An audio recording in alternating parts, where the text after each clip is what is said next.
The old saying goes, if these walls could talk, but what if they could do more than just talk? What if they could scream, whisper, and torment? I discovered the answer in the most horrifying way possible when I moved into the Langford House, an old, dilapidated mansion on the outskirts of my hometown on the Iron Range in northern Minnesota. I should have known better than to move into a house that even local legends warned against, but the allure of the solitude it offered, away from the chaos of city life, was irresistible. The Langford House, with its towering Gothic spires and an air of neglect, seemed like the perfect retreat for a writer like me, seeking inspiration and a touch of the macabre. The first few days were uneventful, filled with the mundane tasks of settling in. However, as night enveloped the house, a sense of unease began to grow within me. It started with subtle, inexplicable noises, whispers that seemed to emanate from the walls themselves. I chalked it up to the house settling or the wind playing tricks, but deep down, I felt an unsettling presence, as if the house was watching me. The whispers grew louder each night, morphing into discernible voices, pleading, threatening, crying out in anguish.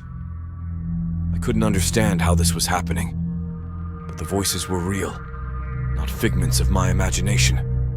They knew my name, beckoning me, taunting me with secrets I dared not acknowledge. One night, driven to the brink of madness, I decided to confront the source of the whispers. I traced the sounds to the basement, a part of the house I had avoided, where the air was thick with the stench of decay.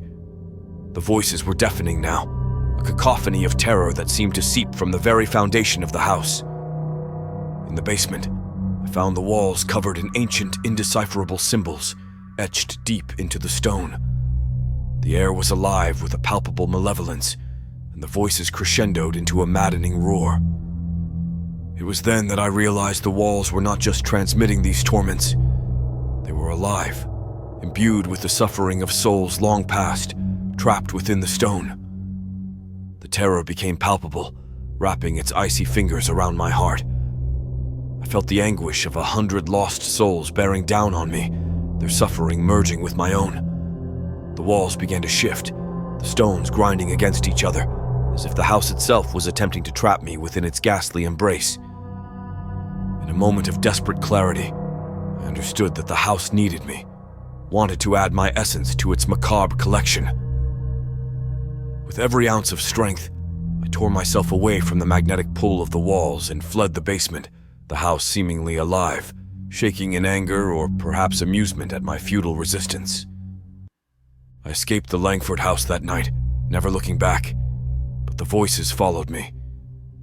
They are a constant whisper in my mind, a reminder of the night I peered into the abyss, and the abyss stared back. I write this as a warning, a testament to the living nightmare that is the Langford House. If you ever hear the walls whisper your name, run, and don't look back, for some things are worse than death. They are the eternal suffering of a soul ensnared by the whispering walls.